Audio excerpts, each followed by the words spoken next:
ছেলের আবদার পাওভাজি, কিন্তু যেহেতু পরীক্ষা চলছে সেহেতু বাইরে খাওয়া মানা, যার জন্যই ওকে ঘরে করে খাওয়াতে হবে। কিন্তু পুচকিটাকে সামলে আমি লেন্দি প্রসেসে কোনো কিছুই করতে পারি না, তাই আমার শর্টকাট প্রসেসেই পাওভাজি। তো যেমন বলা তেমন কাজ, পেঁয়াজ, কাঁচা লঙ্কা, টমেটো সব কিছু কেটে নিয়েছি, তেল গরম করে সেগুলো ফ্রাই করতে দিয়েছি। হালকা একটু ফ্রাই করে নেওয়ার পর একটু আদা আর রসুন পেস্ট করে সেটা দিয়ে দিয়েছি, আর হলুদ আর নুন দিয়ে ওটাকে ভালো করে কষিয়ে নিয়েছি। আর কিছু গাজর কেটে রাখা ছিল, তো সেগুলো আমি অ্যাড করে দিয়েছি। তো মশলার সাথে এগুলো কষতে দেবো। অন্যদিকে আমি আলু বয়েল করে নিয়েছি, আলুটা চোকলা ছাড়িয়ে রাখবো।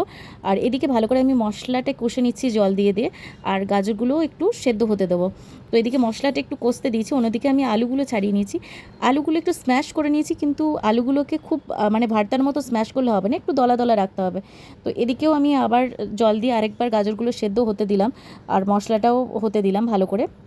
একটু বয়েল না হলে কাঁচা মশলার গন্ধ লাগবে, তো যার জন্য আরেকবার দেখে নিলাম আমি, গাজরটা আরেকটু বয়েল হতে লাগবে। তো অলমোস্ট এখানে হয়ে গেছে, তো জল দিয়ে আমি আরেকটু বাড়িয়ে নিলাম, বয়েল হতে দেবো মশলাটাকেও। তো এখানে জল ফুটে গেছে, এরপর আমি আলুগুলোকে অ্যাড করে দেবো। আলুগুলো অ্যাড করে দেওয়ার পর একটু নাড়াচাড়া করে নেবো ভালো করে, যাতে করে মশলার সাথে মিক্স হয়ে যায়, আর তাতে করে টেস্টটা আরও বাড়বে। তো দেখলাম আরেকটু জল অ্যাড করতে হবে, নাহলে একদম ঠিক হয়ে গেছে, যার জন্য আরেকটু জল আমি অ্যাড করে দিয়েছি। আর এখানে আমি স্বাদ মতো আরেকটু নুনও অ্যাড করবো, যেহেতু জল দিয়েছি সেহেতু একটু নুন লাগবে, সেহেতু নুন আমি অ্যাড করে দিচ্ছি।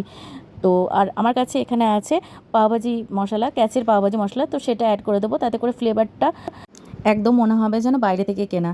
তো এখানে আমি ঢাকনা দিয়ে আরেকটু বয়েল করে নিয়ে এখানে একটু ব্যাটার অ্যাড করে দিচ্ছি, যাতে করে একদম মনে হয় যেন বাইরের পাওভাজি। ছেলে যাতে না মানে দুঃখ প্রকাশ করে যে না আমাকে মা বাইরে থেকে খাওয়ালো না। তো এখানে আমি তাওয়াতে ব্যাটার গরম করে নিচ্ছি, আর আমার কাছে ছিল ব্রিটানিয়ার পাও, তো সেগুলো স্লাইস করে কেটে নিয়ে আমি একটু সেঁকে নেবো।